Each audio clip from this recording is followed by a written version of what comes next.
लोकप्रिय आमदार राजेदादा इटेकर यांचं बापूच्या वतीनं कृष्णा सर टेंगशी याला विनंती करतो की दादांचा सत्कार करावा.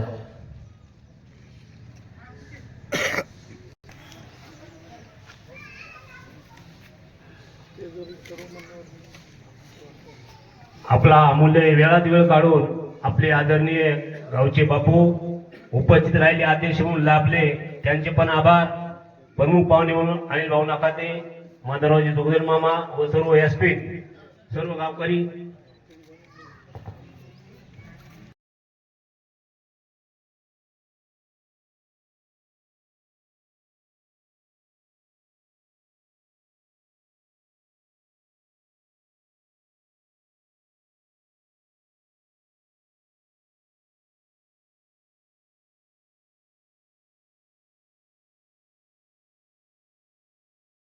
साडेतीनशे फूटचा बोर त्या ठिकाणी दिला आणि त्या ठिकाणी 24 तास पाण्याची व्यवस्था आपल्या शाळेमध्ये त्या ठिकाणी झालेली आहे.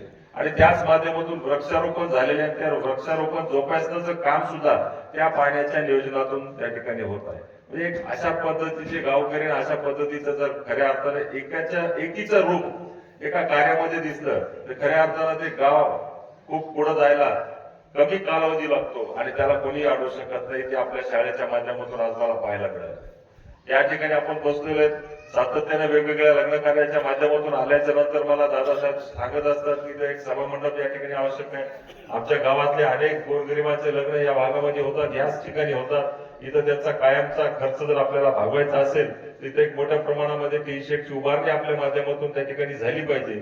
ही सुद्धा मागणी खऱ्या अर्थानं सर्व गावकऱ्यांच्या माध्यमातून त्या ठिकाणी होत असते. मी आपल्या सर्वांना या ठिकाणी सांगतोय की मी एक तरुण कार्यकर्ता आहे, तुमच्या सर्वांच्या आशीर्वादानं पुढे आलेलो आहे, तुमच्या सर्वांच्या सहकार्यानं आमदार म्हणून काम करतोय. परंतु काम करत असताना जेवढा काही मला निधी मिळत असतो, 1 कोटी मिळो, 2 कोटी मिळो, 5 कोटी मिळो, मी खऱ्या अर्थानं आपला हा मतदारसंघ आहे ना, आपला मतदारसंघ फार व्यापलेला मतदारसंघ आहे. जिल्ह्यामधला सर्वात मोठा मतदारसंघ आहे. 4 तालुक्याचा आपला हा मतदारसंघ आहे. सर्वात जास्त लोकसंख्या, सर्वात जास्त मतदारसंख्या, सर्वात जास्त किलोमीटर जर त्या ठिकाणी व्यापलेला असेल तर आपला हा पाथरी विधानसभा मतदारसंघ आहे. आणि या 4 तालुक्यामध्ये मी निधी देत असताना 4 तालुक्याला विभागून निधी देत असतो. मला 5 कोटी आले, 1.25 कोटी रुपये मी पाथरी, मानवत, सोनपेठ आणि परभणीचे आपले जे काही 65 गाव आहेत त्या भागामध्ये मला त्या ठिकाणी विभागून द्यावं लागतं.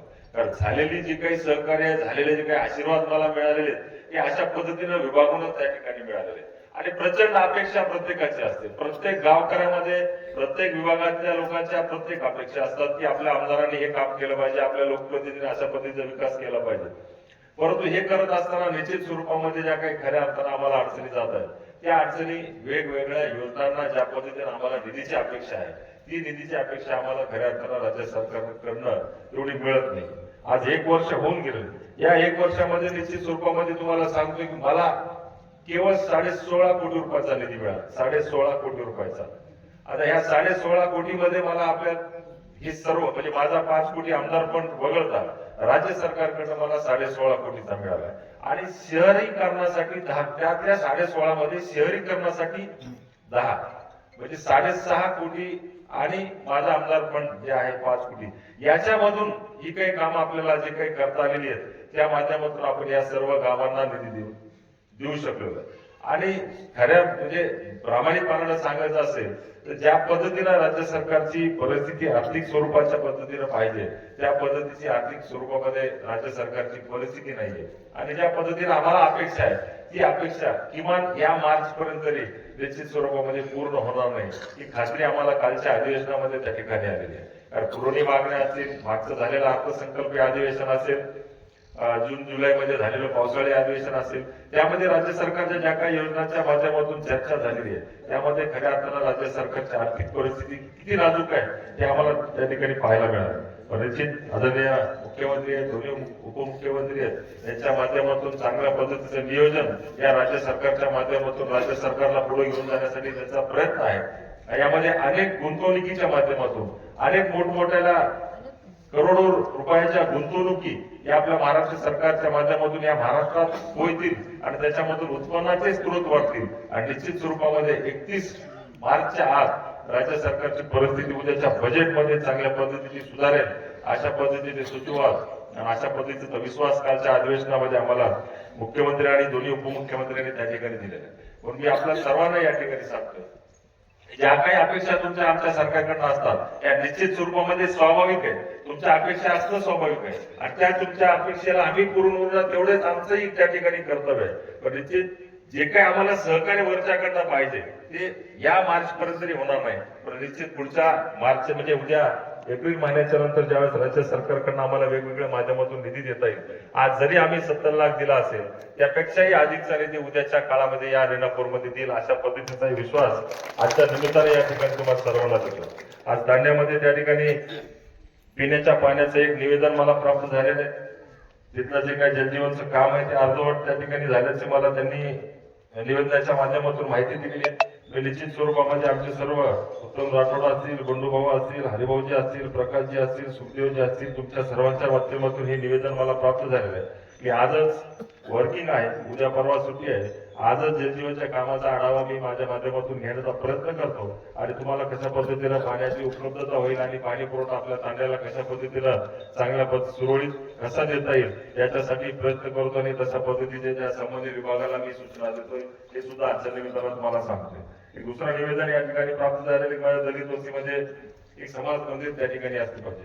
खऱ्या अर्थाने निवडणुकीतच आपण सर्वांनी मागणी दिली होती आणि निवडणुकीतच आपण सर्वांनी माझ्याकडनं शब्द घेतला होता. परंतु आपण सर्वांना या ठिकाणी माझ्या सर्व बौद्ध बांधवांना या ठिकाणी सांगतोय की मराठवाड्यामध्ये एकमेव मी आमदार असेल की मला मिळालेल्या 25-15च्या निधीमधून मी जवळपास 8 ठिकाणी बौद्ध विहार बांधलेले आहेत. 8 ठिकाणी. आणि त्याच माध्यमातून काल जे मी तुम्हाला सांगितले मला 16.5 मध्ये 6.5 कोटी ग्रामीण भागात मिळाल्या, त्यातही मला 2 कोटी सामाजिक न्यायाचे मिळाले होते. त्याच्यामध्ये मी अनिल भाऊ इथे आहेत, संजू काका इथे आहेत, दादासाहेब काका इथे आहेत, बाळू काका आहेत, सर्वांना विचार आपल्या तालुक्यामध्ये जवळपास 4 ठिकाणी 25-25 लाख रुपयाचे बौद्ध विहार आपल्या पाथरी तालुक्यामध्ये दिलेले. बाभळगावला दिले, खेडोळ्याला दिले, दादासाहेबांनी सांगितलं बांधावड्याला तिथं दिलेले आज आणि विटा बुद्रुकला त्या ठिकाणी दिले. म्हणजे 2 कोटीमध्ये 4 कोटी 25-25 लाखाचे बौद्ध विहार मी आपल्या पाथरी तालुक्यात दिले. त्या माध्यमातून उद्याच्या एप्रिलच्या नंतर ज्यावेळेस आम्हाला अशा पद्धतीचा निधी मिळेल त्यावेळेस आपल्या रेणापूरलाही तशा पद्धतीचा निधी देऊन तुमच्या सुद्धा सर्वांचा जो काही जिव्हाळ्याचा प्रश्न आहे तो सुद्धा उद्याच्या दृष्टीने मी मार्गी लावेल आणि तुम्हाला सुद्धा एक भव्य जीवा चांगल्या स्वरूपाचा बौद्ध विहार बांधून देईल हा सुद्धा शब्द माझ्या सर्व बंधू बांधवांना या ठिकाणी. म्हणून आपण सर्व या ठिकाणी काळजी करू नका. जेवढं काही आम्हाला करता येईल आम्ही तुमच्यासाठीच काम करत आलेलो आहे, तुमच्यासाठीच काम करायचं आणि भविष्यातही तुमच्यासाठीच काम करत राहणार आहे. एक कमी वयामध्ये आणि चांगल्या पद्धतीची जिम्मेदारी माझ्या सर्व पाथरी तालुक्याच्या पाथरीच्या विधानसभेच्या जनतेनं माझ्यावर सोपवली आहे. निश्चित स्वरूपामध्ये तुम्हा सर्वांनाही गर्व वाटेल आणि तुम्हा सर्वांनाही हे वाटेल अशा पद्धतीचंच कार्य मागच्या उद्याच्या येणाऱ्या 5 वर्षामध्ये माझ्या माध्यमातून असेल. आणि न झालेली काम आज आमदार झाल्याच्या नंतर तुमचे आभार व्यक्त करायला येण्यापेक्षा मी येतानाच निधी घेऊन आलेले त्याचं भूमिपूजन करून दिलेले. म्हणजे अशा पद्धतीचे भरीव काम असं भरीव कार्य उद्याच्या 5 वर्षामध्ये आम्हाला त्या ठिकाणी करायचं आहे हे सुद्धा तुम्हाला आजच्या निमित्तानं सांगतोय. त्यासाठी लागणारा आशीर्वाद लागणारं सहकार्य सातत्यानं तुमच्या सर्वांचंच त्या ठिकाणी माझ्या सोबत असणं तेवढंच महत्वाचं आहे. विधानसभेला जरी आपण सर्वांनी आशीर्वाद दिले असतील तर त्याच्यावर भागणार नाही. उद्याच्या स्थानिक स्वराज्य संस्थेच्या माध्यमातून सुद्धा तुम्हाला सर्वांना त्या ठिकाणी तशा पद्धतीचा निर्णय घ्यावा लागणार आहे. कारण आज मी अध्यक्ष होतो त्यावेळेस जिल्ह्यामध्ये अनेक काम आम्ही त्या ठिकाणी केले. खऱ्या अर्थाने जिल्हा परिषद अध्यक्षाला काम काय असतं त्याला न्याय देण्याचा प्रयत्न आम्ही त्या ठिकाणी केला.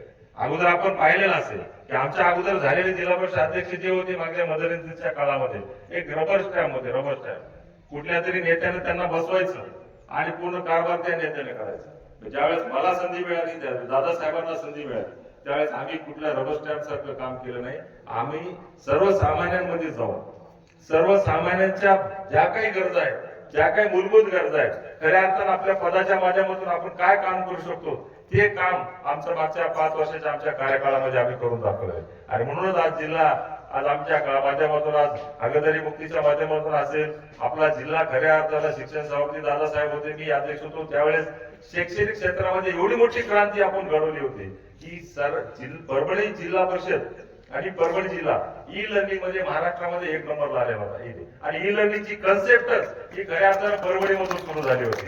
परभणीमधून सुरू झाल्याच्या नंतर ज्यावेळेस आपण ई लर्निंगच्या माध्यमातून सर्व शाळा आपण ई लर्निंग केल्या, डिजिटल केल्या, ज्यावेळेस बातम्या सर्व इलेक्ट्रॉनिक मीडियाला आल्या, त्यावेळेस मला अनेक मंत्र्यांचे फोन आले होते. आणि त्याच वेळेस आपले पालकमंत्री असलेले आदरणीय दिवाकर रावते साहेब, ज्यावेळेस आम्ही सुरुवात गवळीपिंपरीतनं केली, पहिली ई लर्निंग शाळा डिजिटल शाळा गवळीपिंपरीतनं केली, त्यावेळेस ज्या टीव्हीला बातमी आल्याच्या नंतर इलेक्ट्रॉनिक मीडियाला मला रात्री 11 वाजता त्यांचा फोन आला की मी परभणीतली बातमी पाहिली म्हणजे तुझ्या तालुक्यात एक नवीन कन्सेप्ट सुरू केलास म्हणजे तू त्याचं मला विश्लेषण कर. मग त्यावेळेस आम्ही त्यांना सांगितल्याच्या नंतर त्यांनी मला जास्त विचार न करता त्याच वेळेस त्यांनी मला जिल्हा नियोजन समितीतून 100 शाळांना 1-1 लाख रुपये 100 कोटी रुपये दिले. म्हणजे आम्ही लोकवर्गणीतून जवळपास 1148 शाळा आहेत आपल्या जिल्हा परिषदेच्या. मी असेल, दादासाहेब असतील, राजेंद्र लहाने असतील, आम्ही सर्व टीम आम्ही लोकवर्गणीतून जवळपास 700च्या वर शाळा आम्ही ई लर्निंग केल्या. म्हणजे स्वतःच्या खिशातले द्यायचे, तुमच्यासारख्याचे सर्वसामान्याचे पैसे घेते आणि आपल्या शाळा त्या ठिकाणी डिजिटल करायच्या, ई लर्निंग करायचं. आणि त्यांच्या माध्यमातून आम्हाला त्यांनी 100 शाळांना 1 कोटी रुपये दिले. म्हणजे अशा पद्धतीचे कार्य आमच्या कार्यकाळामध्ये आम्ही त्या ठिकाणी केलेले आहेत. त्यांनी पदाला न्याय देण्याचा प्रयत्न केलेला आहे. म्हणून स्थानिक स्वराज्य संस्थेच्या निवडणुकीमध्ये एक वेगळी परिस्थिती या जिल्ह्यामध्ये त्या ठिकाणी पाहायला मिळत आहे. आगळी वेगळी. काय कारण आहे, कशामुळे आहे, मला तर त्याचा कोडा सोडायला म्हणजे सुटायला तयार नाही की माझ्या विरुद्ध सगळे पक्ष एकत्र, माझ्या विरुद्ध सर्व पक्ष एकत्र. काय कारण असेल मला माहिती आहे. मी काम जास्त करायला म्हणून असेल, मला थांबवण्यासाठी असेल, मला स्पीड ब्रेकर म्हणून असेल, काही कळायला मार्ग नाही. आपण पाहिलं असेल मानवता काय झालं, सगळे मिळून एकत्र माझ्यावर. सोनपेठला काय झालं, सगळे मिळून माझ्या विरोधात. पाथरीला काय झालं, आता काँग्रेसचे नेते असल्यामुळे त्यांना त्या ठिकाणी पॅनल करावं लागला. शिवसेनेला सगळ्यांनी मिळून एकत्रित माझ्या विरोधात ताकद दिली. हीच परिस्थिती जिंकून आहे. कारण कळायला मार्ग नाही, पण ठीक आहे असू द्या, ह्याच्यात आम्ही काही खचून जाणारे पिके नाही. आमचा संघर्ष त्या ठिकाणी सुरुवात झालेला आहे, जन्मच संघर्षात झालेला आहे. संघर्ष आम्हाला त्या ठिकाणी करतच राहणार आहेत, करतच आले, भविष्यातही करत राहू. त्या ठिकाणी या संघर्षामध्ये मात्र निश्चित स्वरूपात माझ्या सर्व वडीलधाऱ्यांच्या आशीर्वादाची मला गरज आहे, माझ्या सर्व तरुण सहकार्याची मला त्या ठिकाणी गरज आहे. पण स्थानिक स्वराज्य संस्थेमध्ये आपण सर्वांनी मिळून निसंकोचपणे काही असू द्या, आपल्या गावातले मतभेद असू द्या, मनभेद असू द्या आणि कुठल्याही गोष्टी असू द्या, आम्ही काम करत आहेत ना. आम्हाला काम करण्यासाठी जी ऊर्जा लागणार आहे ना, आम्हाला काम करण्यासाठी जी काही ताकद लागणार आहे ना, ही सर्व ताकद तुम्ही सर्व सामान्य नागरिकांनी, सर्व माझ्या वडीलधाऱ्यांनी, सर्व माझ्या तरुणांनी त्या ठिकाणी आमच्या पाठीशी उभी केली पाहिजे. ही सुद्धा नम्र विनंती हात जोडून आजच्याच निमित्तानं तुम्हाला सर्वांना या ठिकाणी आम्हाला त्याच्याशिवाय ताकद मिळणार नाही. ही जी चांडाळ चौकडी एकत्रित आमच्या विरोधात जिल्ह्यात एकत्रित आलेली आहे आम्हाला थांबवण्यासाठी. खऱ्या अर्थानं उद्याच्या स्थानिक स्वराज्य संस्थेच्या निवडणुकीमध्ये नगरपालिकेचा एक टप्पा पूर्ण झालेला आहे. महापालिकेचा आज फॉर्म, उद्या सोमवार फॉर्म भरण्याची शेवटची तारीख आहे. आणि त्यानंतर ज्यावेळेस जिल्हा परिषदेला खऱ्या अर्थानं ग्रामीण यंत्रणा ज्यावेळेस जिल्हा परिषदेच्या आहे, त्यावेळेस मात्र तुम्ही सर्वांनी मिळून या सर्व शक्तीला रोखण्यासाठी माझ्या पाठीशी तुम्ही सर्वांनी ताकद उभी केली पाहिजे. हीच नम्र विनंती आजच्या निमित्तानं तुम्हाला सर्वांना करतोय. राहिला प्रश्न विकासाचा, तो माझ्यावर सोडून द्या. आज आम्ही दर गुरुवार असेल, सोमवार असेल, जेव्हा केव्हा वेळ मिळेल तेव्हा पाथरीमध्ये असतो. आणि गुरुवार तिथं ठरलेला असतो जनता दरबार. जे काय माझ्या पाथरी तालुक्यातल्या सर्वसामान्य समस्या असतील, ज्यांचे कोणाचे जे काही प्रश्न असतील, पोलीस स्टेशनचे असतील, एसडीएमचे असतील, तहसीलदारचे असतील, तलाठी असेल, कृषीचा असेल, त्या सर्वांचे प्रश्न सोडवण्यासाठी आम्ही त्या ठिकाणी पाथरीलाच असतो गुरुवारचा. जरी पाथरीला गुरुवारी नाही येणं झालं, शुक्रवारी येत असतो, बुधवारी येऊन जात असतो. त्यामुळे आपण सर्वांनी एक गोष्ट लक्षात ठेवा, या पाथरीच्या विकासासाठी असेल, तुमच्या सर्वसामान्यांच्या प्रश्नाचे विषय असेल, सातत्याने वेगवेगळ्या माध्यमातून कोणाला मध्यस्थी घालायची गरज नाही. दादासाहेब राजेश विटेकरांच्या जवळ आपण कसं जावं, हा विषय तुम्ही आता बाजूला. राजेश विटेकर तुमचा आमदार आहे, सर्वसामान्यांचा आमदार आहे आणि तुमच्यासाठी काम करणार आहे. सरळ माझ्यासोबत संपर्क साधायचा, सरळ तुमचं जे काही काम असेल ते माझ्यावर फोनच्या माध्यमातून असेल, जनता दरबारच्या माध्यमातून असेल, किंवा जिथं शक्य होईल तिथं भेटून असेल, फोनच्या माध्यमातून असेल, ते काम सांगायचं आणि हक्कानं ते काम तुमच्या माझ्या माध्यमातून ते काम त्या ठिकाणी सोडून घ्यायचं. ही सुद्धा विनंती आणि सूचना तुम्हाला सर्वांना आजच्या निमित्ताने करतो. म्हणून अधिक न बोलता मी आज ज्या ज्या गोष्टी या ठिकाणी सांगितल्या त्या सर्व गोष्टींच्या बाबीवर आपण सर्वांनी विश्वास ठेवावा. विकासाच्या बाबतीत जे काही तुमचे प्रश्न असतील एक विश्वासाने त्या ठिकाणी माझ्यावर सातत्यानं संपर्क आणि चर्चा करत त्या ठिकाणी सोडून घेत राहू ही सुद्धा विनंती आजच्या निमित्तानं करतो. आणि ज्या पद्धतीने आम्ही आज 70 लाख रुपये आपल्याला त्या ठिकाणी दिले आणि माझा आमदार फंडचा सभा मंडपाचा त्याचा लोकार्पणाचा विषय आहे, पण त्या पूर्ण काम झाल्यानंतर भविष्यामध्ये येऊन त्याचं लोकार्पण आपण नंतर करूया. पण ज्यावेळेस हे पूर्ण दादासाहेब आपण काय बोलते दादासाहेब आपण हे लोकार्पण करायचं मुलं आले मला काही मुलं फोन आता सकाळी की सभा मंडपाचं लोकार्पण करा, तर त्याचं काम पूर्ण झाल्याच्या नंतर ते उर्वरित तुम्ही सांगितलेली सूचना आणि ग्रामपंचायतचं भवन ज्यावेळेस बांधकाम होईल त्यावेळेस आपण सर्व लोकार्पण एकत्रित त्या ठिकाणी घेऊ. आज त्याच निमित्तानं आपण सर्व निश्चिंत राहा, विकासाच्या बाबतीत सर्व जिम्मेदारी माझ्यावर त्या ठिकाणी सोडा ही विनंती करतो. आणि आज ग्रामपंचायतचे माझे सर्व सरपंच असतील, ग्रामपंचायत सदस्य असतील, सर्व गावकरी, आज तुम्ही सर्वांनी आमचा जो सन्मान केला, आमचा सत्कार केला त्याबद्दल तुमच्या सर्वांचा या ठिकाणी आभार व्यक्त करतो. सर्व गावकरी तुमचा सुद्धा मनपूर्वक आभार करतो की माझ्यासारख्या कार्यकर्त्याला तुम्ही या मतदारसंघाचं नेतृत्व करण्याची संधी दिली, आमदार म्हणून निवडून दिला, त्याबद्दल तुमच्या सर्वांचेच कोटी कोटी आभार व्यक्त करतो आणि माझं लाभलेलं मनोबल थांबवतो. धन्यवाद. जय हिंद, जय महाराष्ट्र.